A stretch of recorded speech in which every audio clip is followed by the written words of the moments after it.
I never thought I'd be that woman. But here I am. My name is Vanessa Rhodes. I'm 30 years old. And I did the one thing I swore I'd never do. I sabotaged the best relationship I ever had. For what? A fleeting night of temptation in Las Vegas. People look at me now like I'm a villain. Like I'm incapable of remorse. But they don't see the whole picture. They don't understand how one bad decision can cost you everything. I met Nathan 3 years ago. He wasn't the kind of man I'd usually fall for.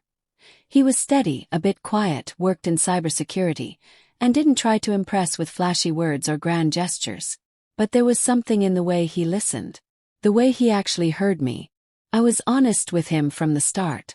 I told him about my past, that I wasn't some innocent wallflower. I had my wild years. Casual flings. Parties. No serious regrets, just life lived on my own terms. Most guys would have flinched. But not Nathan. He looked me in the eyes and said, "Your past doesn't scare me. I care about who you are now." God, I fell hard for him. We dated for 3 steady years. My parents adored him, especially my dad, who bonded with Nathan over fixing up my mom's old Ford every weekend. My mom would cook these extravagant Sunday meals, and Nathan would sit through Dad's long-winded stories like he was hearing ancient family lore. When Nathan proposed, it felt like a chapter closing, and another opening. The ring wasn't huge. The proposal wasn't filmed or choreographed, but it was ours. Quiet, sincere.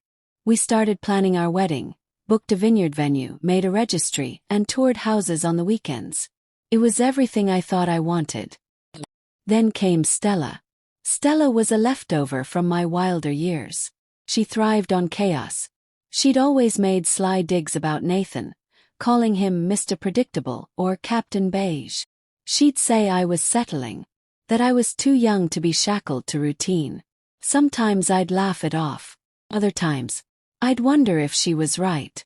When Stella called me out of nowhere and suggested a quick trip to Vegas, just us and another friend, Jenna, from my office, I didn't think twice. Just 3 women letting loose before one of us became a wife. Nathan wasn't thrilled. I could see it in his eyes when he dropped me off at the airport. But he didn't try to stop me. He just smiled, kissed me goodbye and said, "Be safe. Have fun." That should have been my warning. Vegas hit like a shot of adrenaline to the heart. At 2 p.m., Stella was ordering tequila shots at the airport bar. Jenna, who was more level-headed, gave her a withering look. I floated somewhere in between, trying to balance the friend I used to be with the woman I'd become. That night we hit a high-end lounge Stella had picked out. Blick lighting, expensive suits, cocktails that tasted like danger. We met a group of men. Charming, articulate, obviously well off.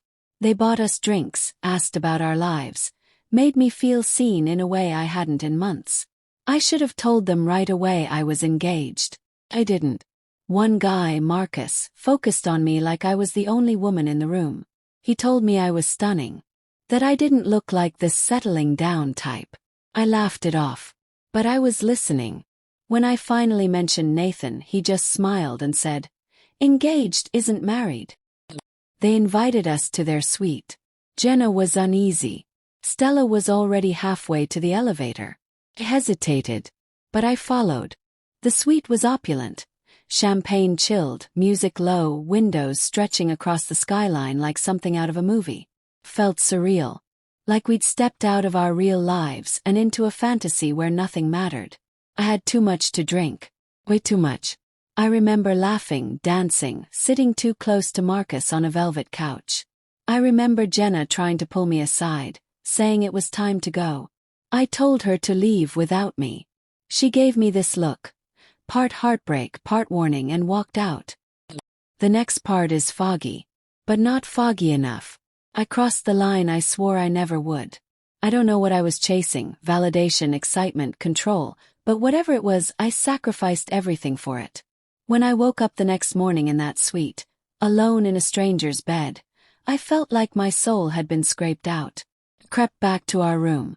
Jenna was already awake. She didn't speak. Just looked at me like I'd become someone she didn't recognize. Stella was all sunshine and lipstick stains, boasting about her night. Oblivious. Jenna said nothing on the flight back. I clung to the idea that Nathan never had to know. But he already did. The moment I walked through our front door, I knew. He wasn't angry. Not outwardly. He was calm. Cold. He looked me in the eyes and said, "Jenna called. She told me everything." My knees buckled. I tried to lie, to minimize, to say Jenna had misunderstood. But Nathan had already seen the truth in my eyes. He didn't yell. Didn't rage. He just said, "I need time." That hurt more than anything else could have. In the days that followed, he went silent.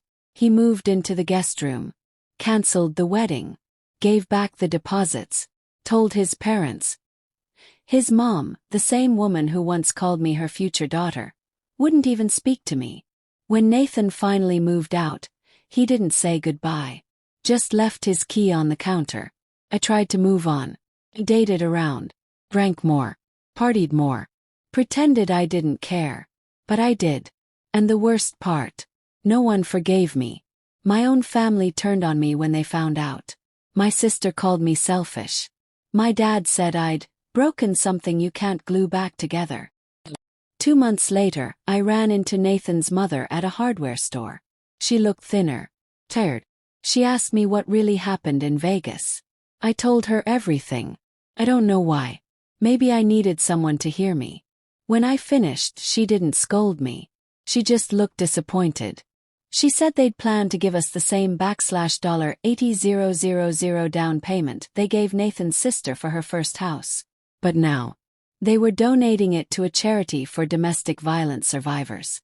She said, "We no longer trust your judgment. And we won't reward it." That broke me. Not the money. The finality of it. The cold, quiet way they erased me from their family. Eventually I left town. Moved to Houston. Started fresh. New job. New apartment. No ghosts from Vegas. No whispers behind my back. But the guilt followed me. Even now, 8 months later, I lie awake some nights and wonder, did I destroy something real for something empty? Was I always destined to ruin good things? Will I ever be someone who's trusted again? I don't know. All I know is this. One night can cost you everything. And forgiveness, it's not guaranteed. Not even if you beg for it.